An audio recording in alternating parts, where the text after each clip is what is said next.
Seorang wanita ditemukan terbujur kaku di sebuah kamar hotel.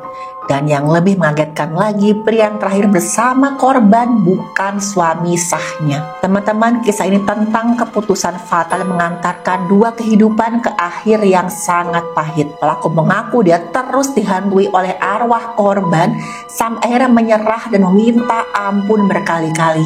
Ketika berita hilangnya nyawa korban mulai tersebar di media, banyak yang mulai mengungkap satu persatu rahasia kelam di balik kehidupan rumah tangga korban. Masalah finansial, ketidakjujuran dalam hubungan rumah tangga, semuanya mulai terangkat ke permukaan.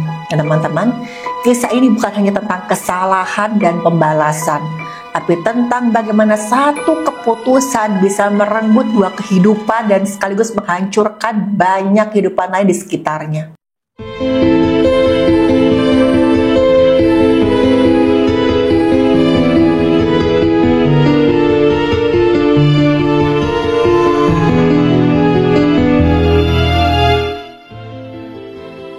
Halo, saya Dr. Stefani.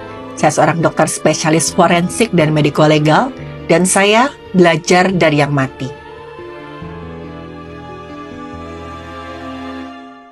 Teman-teman, saya selalu bilang kita nggak pernah tahu kapan hidup kita akan berakhir. Makanya saya selalu pesan berkali-kali, jaga diri baik-baik. Jangan lakukan hal-hal yang kita tahu adalah hal yang salah. Karena setiap tindakan sudah pasti ada konsekuensinya. Contohnya, kasus yang terjadi di Palembang, Sumatera Selatan ini. Seorang laki-laki berinisial AR mendapat kabar dari pihak yang berwenang kalau istrinya yang berinisial AP ditemukan tidak bernyawa di sebuah hotel. AR benar-benar syok, teman-teman, karena sehari sebelumnya korban alias AP ini masih mengantar AR pergi bekerja di sebuah pusat perbelanjaan di Palembang. Saat itu korban gak menunjukkan gelagat aneh, dan setelah mengantar suaminya, korban berpamitan hendak mengantar makanan. Memang, korban ini juga berprofesi sebagai kurir makanan online. Gara-gara inilah AR benar-benar kaget, bukan main, kok bisa istrinya apa ditemukan di sebuah hotel. Tambah lagi, keterangan dari pihak yang berwenang membuat AR semakin kaget dan semakin gak habis pikir. Apa ditemukan dalam kondisi berbaring di tempat tidur. Tubuhnya ditutupi selimut, tangan terikat dengan kain, mulutnya disumpal kain. Di bagian leher ada luka memar dengan pola sesuai dengan kasus cek. Dan di bagian bawah tubuh korban tidak mengenakan pakaian. Ditambah lagi rekaman CCTV hotel menunjukkan sehari sebelumnya korban tuh check-in bersama pria yang tidak dikenal. Sekitar jam 6 sore, pria tersebut kelihatan keluar dari hotel dengan tergesa-gesa. Jasad korban kemudian langsung dibawa ke bagian forensik untuk dilakukan pemeriksaan.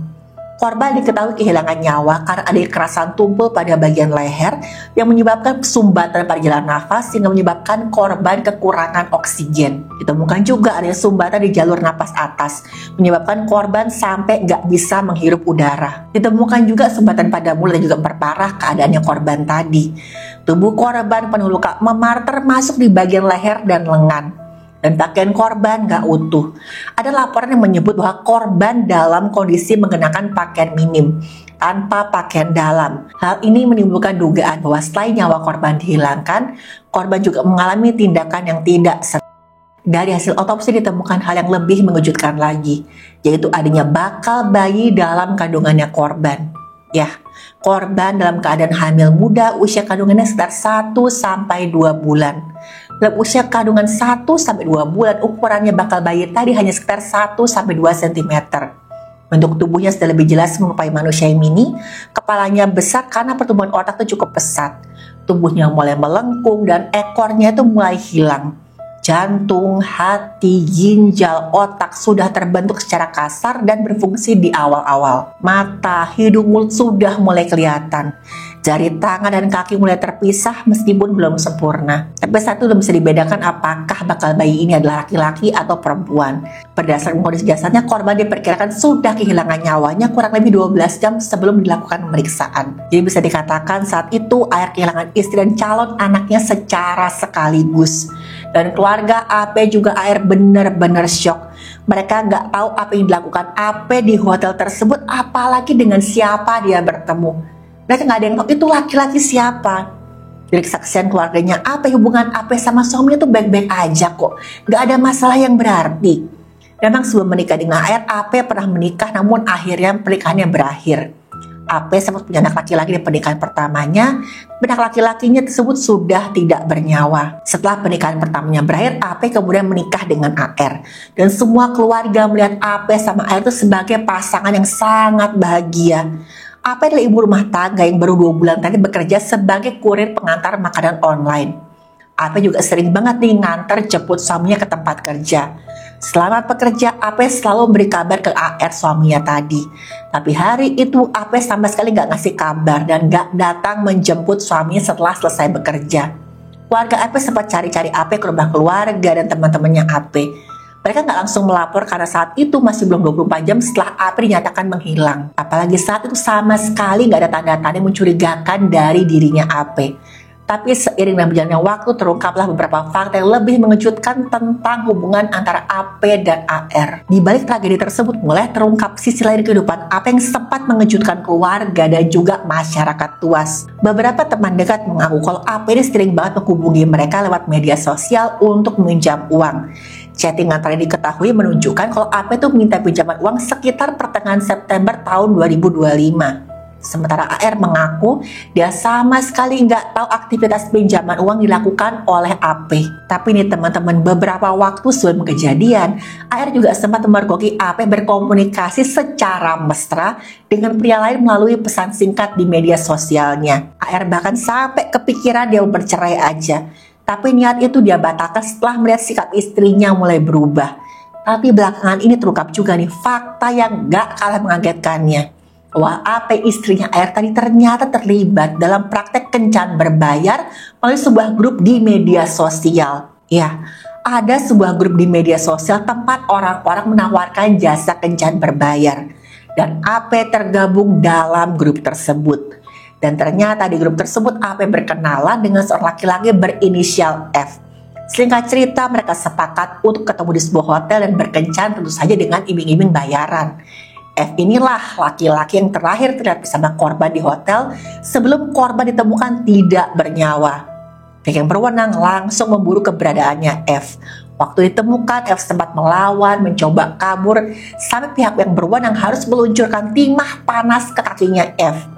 Karena sudah gak bisa lagi melawan, F pun mengakui semua perbuatannya. F bilang dia berkenalan sama AP di grup media sosial tersebut. Dia menawarkan jasa kencan berbayar dan F pun kemudian menawar harga. Mereka sempat saling berkirim pesan pribadi untuk kesepakatan harga dan juga tempat kencan. Akhirnya AP menentukan harga dengan janji akan 2 kali melakukan hubungan. Hari Jumat tanggal 10 Oktober 2025, F bertemu dengan AP di sebuah hotel. Mereka menyewa sebuah kamar, check-in dan melakukan hubungan badan. Tapi setelah 1 kali berhubungan, ternyata menurut keterangannya AP menolak melakukan hubungan yang kedua. F sama AP sempat adu mulut dengan sangat sengit sebelum akhirnya F dalam keadaan emosi berat, dia cengkram lehernya AP sekuat tenaganya. AP nggak lama kemudian langsung kehilangan nyawa akibat kehabisan napas. Ya, penekanan leher dilakukan F pada AP menyebabkan hambatan pada aliran udara masuk ke paru-paru akibat tekanan pada leher yang sampai menutup saluran napasnya. Trakea, laring sama sekali nggak bisa dilewati udara. Penekanan pada pembuluh nadi dan pembuluh balik ke otak menyebabkan cairan tubuh yang mengalir ke otak dan dari otak ke jantung semuanya terhambat, terbendung. Otak gak mendapatkan oksigen di saat yang bersamaan terjadi perbendungan cairan di otak.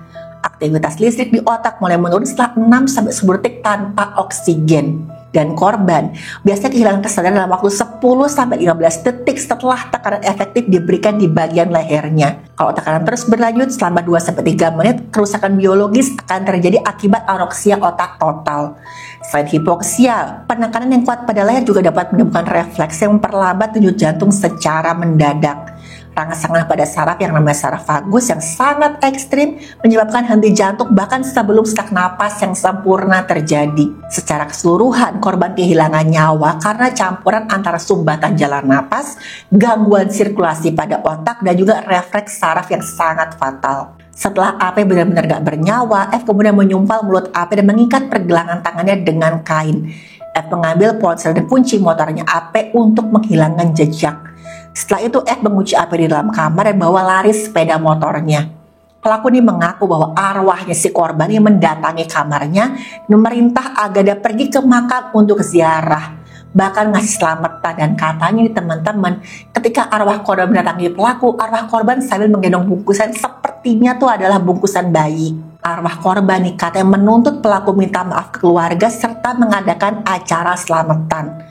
Pelaku menyebut meskipun permintaan itu terus menghantui pikirannya, dia belum berani untuk melaksanakannya karena dia sangat ketakutan. Sampai sekarang pelaku alias F ini terus diteror ketakutannya juga rasa bersalah. F mengaku dia sering gak bisa tidur dan makan gara-gara masih diteror oleh kehadiran penampakan si korban ini alias si AP. Dalam pengakuannya, pelaku mengatakan bahwa kejadian tersebut bukan mimpi, melainkan kehadiran nyata arwah yang muncul di kamar rumahnya. Dan gak cuma di situ, arwah korban mengikuti si pelaku ini kemana-mana sampai pelaku merasa diteror. Dan pelaku mengaku dia merasa sangat ketakutan, dia merasa sangat bersalah saat arwah korban terus berbicara lewat bayangan dan juga tekanan batin yang dialami. Dan sampai saat ini teman-teman, pelaku masih menjadi proses hukum untuk bertanggungjawabkan perbuatannya. Teman-teman, saya harap kita semua jangan ada menghakimi korban yang semasa hidupnya mungkin melakukan beberapa hal yang buruk. Karena saat ini keluarganya ingin korban dapat keadilan, bukan sensasi apalagi gosip yang memperpanjang luka yang mereka rasakan. Pelaku dan korban sama-sama telah melakukan kesalahan tanpa sadar akan konsekuensi perbuatan mereka. Dan tragedi ini menjadi pelajaran yang pahit bagi semua orang. Saya harap teman-teman ingat, hilangnya nyawa itu bisa datang kapan aja dengan berbagai cara. Dan ingat juga, setiap keputusan harus diambil dengan hati-hati dan bertanggung jawab. Setiap perbuatan sudah pasti ada konsekuensinya. Pikirkan baik-baik, jangan diremehkan. Karena satu langkah yang keliru aja bisa berujung dengan bencana. Jadikan empati, kehati-hatian dan penghormatan pada nyawa manusia sebagai kompas moral dalam menghadapi konflik dan juga godaan.